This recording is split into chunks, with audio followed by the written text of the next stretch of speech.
Hello friend, myself Manoj Khandelwal, MKW senior faculty of Resonance Kota study centre.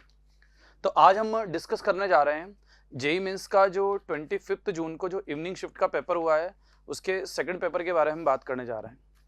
अगर हम इस paper को डिस्कस करें तो इस पेपर के अंदर जो सबसे पहला क्वेश्चन है वो आपके सामने बोर्ड पर है। आप देखो, आपके सामने क्वेश्चन के अंदर एक सीरीज दी गई है जिसे हम AGP बोलते हैं। तो इस AGP को सॉल्व करके और हमें इसका सोल्यूशन निकालना है। तो अगर मान लो हम इसे सॉल्व करें कि यहाँ से अगर इसको सॉल्व किया जाए तो इसका जो सोल्यूशन आएगा, जैसे आप जानते हो, सबसे पहले तो हम इस AGP को कुछ एज्यूम कर लेते हैं, लैम्डा पी SN या कुछ भी। तो मान लो मैंने इस AGP को x मान लिया, x आ जाएगा 1 + 2 × 3 की पावर 1 एंड 3 × 3 का स्क्वायर प्लस एंड सॉन, और ये लास्ट टर्म आएगी 10 × 3 की पावर 9। अब AGP का जो कंसेप्ट होता है उस कंसेप्ट के हिसाब से जो भी इसका कॉमन रेशियो होता है, तो जैसे यहाँ पर इसका कॉमन रेशियो कितना है 3, तो हमें इस पूरी की पूरी AGP को 3 से मल्टीप्लाइड करके एक टर्म आगे शिफ्ट करके लिखना है। तो अगर मैं इसे 3 से मल्टीप्लाइड करूँ तो मान लो ये 3x आ गया। अब मुझे क्या करना है, 3 से मल्टीप्लाइड करके एक टर्म को शिफ्ट करना है, तो ये टर्म यहाँ आएगी। लेकिन आप जानते हो कि ये टर्म यहाँ आने से पहले 3 से क्या होगी, मल्टीप्लाइड। तो मल्टीप्लाइड करोगे तो ये 1 × 3 की पावर 1 आएगा। ऐसे इसकी जो सेकंड टर्म है इसको अगर आप 3 से मल्टीप्लाइड करके शिफ्ट करोगे तो ये यहाँ आएगी। तो अगर हम इसे 3 से मल्टीप्लाइड करें तो मल्टीप्लाइड करने पर ये आएगा 2 × 3 की का स्क्वायर, और ऐसे चलता जाएगा। तो अगर हम इसकी लास्ट की टर्म लिखें तो इस 10 × 3 की पावर 9 की प्रीवियस जो टर्म होगी उसमें 3 की पावर 8 आएगा। तो जब आप उसे 3 से मल्टीप्लाइड करोगे तो वो टर्म यहाँ पर आने वाली है 9 × 3 की पावर 8 प्लस, और ये टर्म आ जाएगी यहाँ पर, सॉरी, ये 9 आएगा और ये आएगा 10 × 3 की पावर 10। और फाइनली आप जानते हो कि AGP में हम दोनों को सब्ट्रैक्ट करेंगे तो सब्ट्रैक्शन के बाद एक GP आएगी, इसको हमें सॉल्व करना है। तो मान लो अगर हम इन दोनों को सॉल्व करें तो इसे अगर सॉल्व किया जाए तो ये minus minus minus minus minus and इस तरह से माइनस आएगा, साइन चेंज हो गए। अब इसको सॉल्व करो, अगर हम इस x में से 3x को माइनस करें तो ये टर्म आएगी माइनस के 2x। यहाँ पर ये जो 1 होगा ये एज इट इज आ जाएगा, तो इस 1 को एज इट इज लिखो।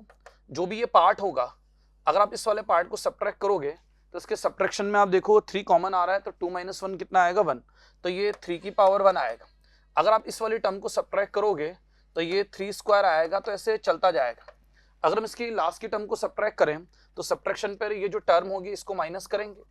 तो जब हम इस वाली टर्म को माइनस करेंगे तो ये 3 की पावर 9 आएगा, और लास्ट में आएगा 10 × ये आएगा 3 की पावर 10।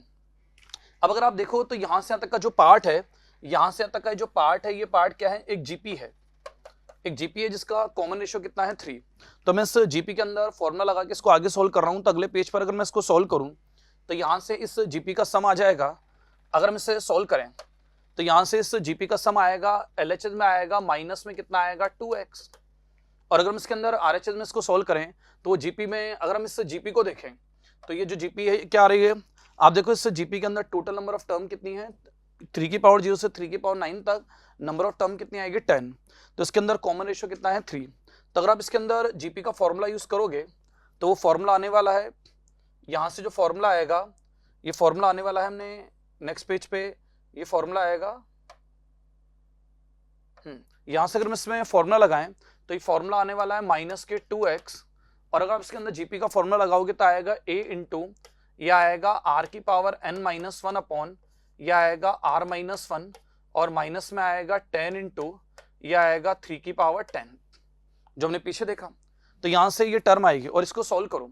अगर हम इसे सॉल्व करेंगे तो सॉल्व करने पर यहाँ से देखो ये आएगा माइनस के 2x। अगर आप इसे सॉल्व करो तो ये नीचे 2 आ रहा है, इस 2 को इसमें डिवाइड कर दूं। डिवाइड करोगे तो ये 1/2 एंड 3 की पावर 10 माइनस 1/2 और माइनस 10 × 3 की पावर 10 आएगा। और इसको अगर हम सॉल्व करें तो इस 10 को लिख दो 20/2, तो 20/2 लिखोगे तो यहाँ से माइनस के 2x और ये माइनस के 19/2 एंड 3 की पावर 10 माइनस 1/2 आ रहा है। और फाइनली आप इस क्वेश्चन में क्या करो, -2 से डिवाइड करो। -2 से डिवाइड करोगे तो जो आंसर आने वाला है वो आएगा 19/4, 3 की पावर 10 और प्लस आएगा 1/4। तो बेसिकली ये इस क्वेश्चन का आंसर आएगा। अगर हम पीछे जाकर इस आंसर को देखें तो यहाँ पर आप देखोगे कि 19/4, तो सेकंड ऑप्शन इसका आंसर आ जाएगा। तो ये क्वेश्चन नंबर 1 का सॉल्यूशन है। ये दूसरा क्वेश्चन है, ये सारे के सारे क्वेश्चन मेमोरी बेस है। अब जैसे आपके पास इनवर्स का एक क्वेश्चन आया है, इस क्वेश्चन के अंदर टेन इनवर्स के अंदर cos 15/4 और sin π/4 लिखा हुआ है। आप सब जानते हो कि ट्रिग्नोमेट्री में जो cos 15/π/4 है, इसको अगर आप क्या लिखो 2π - π/4 और इसे सॉल्व करो तो सॉल्व करने के बाद इसकी वैल्यू आएगी 1/√2। कैसा है कि आप सब जानते हो कि cos 2π - थीटा होता है cos थीटा, तो अगली स्टेप में cos π/4 आएगा 1/√2।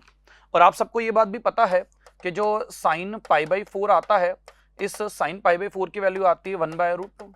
तो सबसे पहला काम तो हम क्या करते हैं कि ये दोनों स्टैंडर्ड वैल्यू इस क्वेश्चन में रखते हैं। अगर आप ये वैल्यू इस क्वेश्चन में रखोगे तो ये आने वाला है tan इनवर्स 1/√2 - 1 अपॉन 1/√2। ऐसा आपके सामने नंबर आ जाएगा। और इससे 1/√2 को अगर आप डिवाइड करोगे तो अगली स्टेप में ये आने वाला है tan इनवर्स, सॉल्व करने के बाद 1 - √2। अगर मैं इसके अंदर से माइनस कॉमन ले लूं तो by property tan inverse -x क्या होता है, माइनस tan इनवर्स x। तो मैं से माइनस में tan इनवर्स क्या लिख सकता हूं, √2 - 1। अच्छा, अगर आप लोगों ने कभी ट्रिग्नोमेट्री पढ़ी हो तो आपको ही पता होगा कि जो ट्रिग्नोमेट्री के अंदर tan π/8 होता है, इस π/8 की वैल्यू आती है कितनी, √2 - 1। तो ये π/8 की वैल्यू आती है tan के अंदर। तो यहां से अगर आप देखो तो अगर हम इसको π/8 लिख दें तो π/8 लिखोगे तो इसका जो आंसर आएगा वो माइनस कितना आ जाएगा, π/8।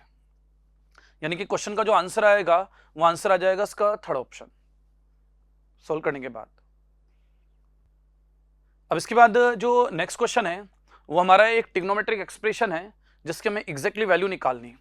हमारे पास जैसे क्वेश्चन के अंदर लिखा है कि 2 sin 12 डिग्री और माइनस में लिखा है हमारे पास दैट इज साइन, ये लिखा है 72 डिग्री। हमने काम किया कि ट्रिग्नोमेट्री का रूल है कि इसके अंदर सबसे पहले एंगल सेम बनाऊं। तो हमने एक छोटा सा काम क्या किया कि जो 12 है इसको 72 - 16 लिख दिया और माइनस में आ जाएगा कितना, साइन 72 डिग्री। आप जानते हो कि हमने इसके अंदर क्या किया, 12 डिग्री को 72 - 16 लिख दिया। अब आप इसके अंदर साइन a - b का फॉर्मूला लगाओ। अगर आप इसके अंदर साइन a - b का फॉर्मूला लगाओगे तो फॉर्मूले में पहले आएगा साइन a। साइन a का मतलब आएगा कितना, साइन 72 डिग्री। और उसके बाद नेक्स्ट आ जाएगा कितना, cos b। तो जब आप इस 60 डिग्री का cos लोगे तो cos 60 कितना होता है, 1/2। फिर आएगा माइनस के cos a। तो cos a में एंगल a कितना है, 72। तो यहां से नेक्स्ट नंबर आएगा cos a यानी कि 72 और यह आएगा साइन b। तो b कितना आ जाएगा, साइन 60। तो साइन 60 कितना होगा, √3/2 और माइनस में आएगा साइन कितना, 72 डिग्री। ये क्वेश्चन आ जाएगा हमारा।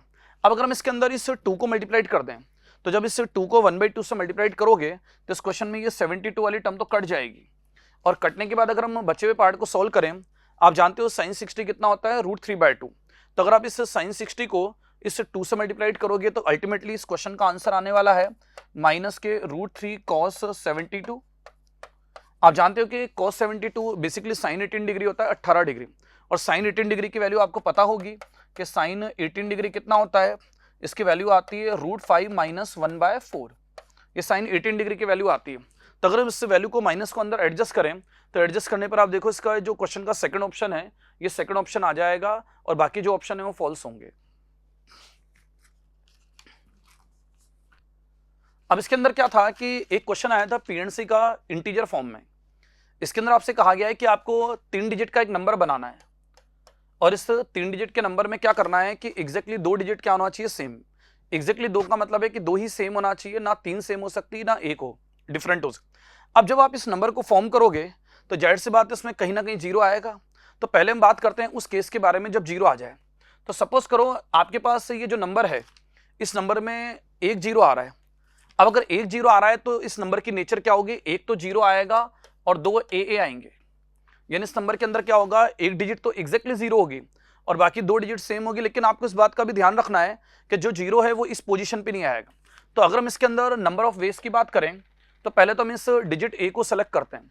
हमें पता है कि जो डिजिट A है ये 1 to 9 हो सकती है। तो 9 में से कोई भी एक डिजिट सेलेक्ट करो, 9 से 1।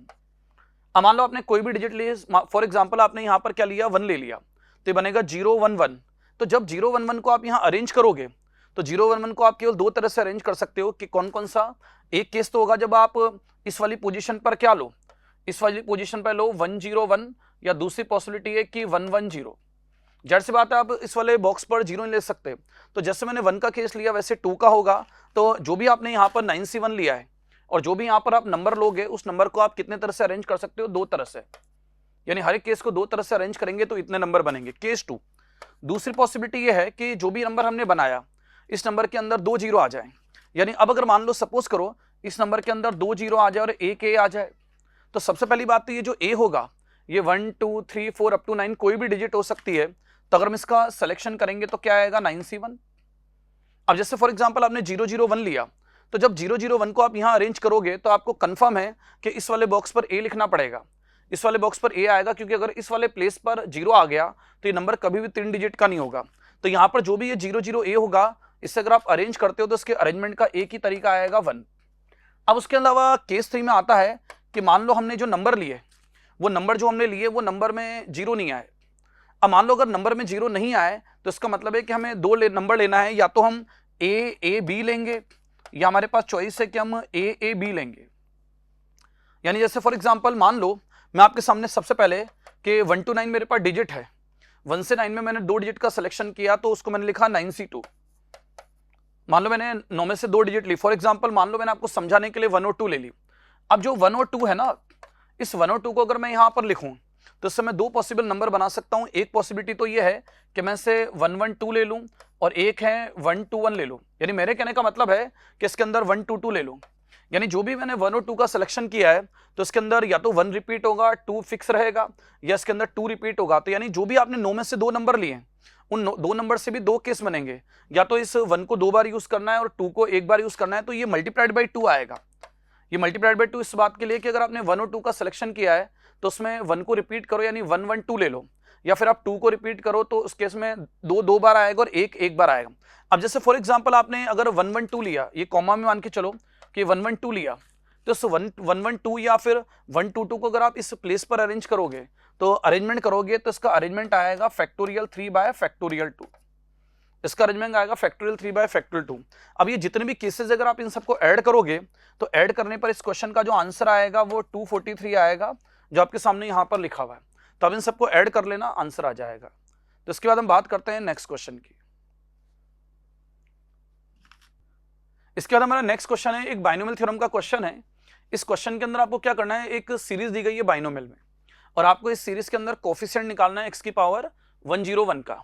तो पहले तो अगर आप इसे नोटिस करो ध्यान से तो आपके सामने जो लिखा है ये जीपी है। अगर हम इस जीपी को सॉल्व करें, ध्यान रखना मैं कोफिशिएंट निकालना है 101। तो अगर मान लो मैं इस जीपी के अंदर पहले नंबर ऑफ टर्म देखूं तो इसके अंदर नंबर ऑफ टर्म आएगी 501। ये जीपी की फर्स्ट टर्म है, अगर आप इसका कॉमन रेशियो निकालो सेकंड टर्म को फर्स्ट से डिवाइड करके तो वो x/5 आएगा।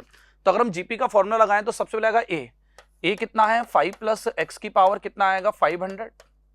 उसके बाद अगर हम इसके अंदर लिखें a 1 माइनस r की पावर n, तो यहाँ r आएगा x/5 प्लस x की पावर कितनी आएगी n मतलब 501, और अपॉन में कितना आ जाएगा नीचे 1 माइनस r यानी कि x/5 प्लस x, ऐसा आ जाएगा। अगर हम इसे अगली टर्म में सोल्व करें तो सोल्व करने पर देखो ये आ जाएगा 5 प्लस x। अच्छा, नीचे अगर आप एलसीएम लोगे तो एलसीएम लेने पर आप नोटिस करो कि नीचे से x कटेगा और x प्लस 5 ऊपर जाएगा, तो यहाँ बाहर क्या होगा कि 501 पावर आ जाएगी, और जो अंदर है इस अंदर वाले पार्ट को अगर हम सेम रखें तो यहाँ पर आएगा 1 माइनस x/501, सॉरी ये आएगा कितना 5 प्लस x। अगर हम इसके अंदर इसकी बात करें तो ये टर्म आ जाएगी हमारी कितनी x plus, this is x plus 5 की होल पावर आएगी कितनी 501, ऐसा आ जाएगा। अब इसके अंदर हम क्या करते हैं कि इस x प्लस 5 की पावर 501 को मल्टीप्लाइड करते हैं। तो मल्टीप्लाइड जब आप करोगे तो ये आने वाला है x प्लस 5 की पावर 501 माइनस और x की पावर आएगी 501। अब इस क्वेश्चन में आपसे पूछा है कि आपको x की पावर 101 का कोफिशिएंट फाइंड आउट करना है, तो इस x की पावर 501 में तो आएगा नहीं, तो आपको इसी के अंदर आएगा। तो इसकी जनरल टर्म अगर आप लिखोगे तो जो कोफिशिएंट आएगा ये कोफिशिएंट आएगा कोफिशिएंट ऑफ x की पावर 101। अगर आप इसकी जनरल टर्म लिखकर इसमें x की पावर 101 का कोफिशिएंट निकालोगे तो आएगा 501c। अब क्योंकि आपको यहाँ x की पावर 101 लेनी है तो x की पावर 101 नीचे 101 आएगा और 5 की जो पावर आएगी वो पावर कितनी आएगी 400। तो आपके सामने फाइनली जो कोफिशिएंट आएगा वो ये रिजल्ट आएगा।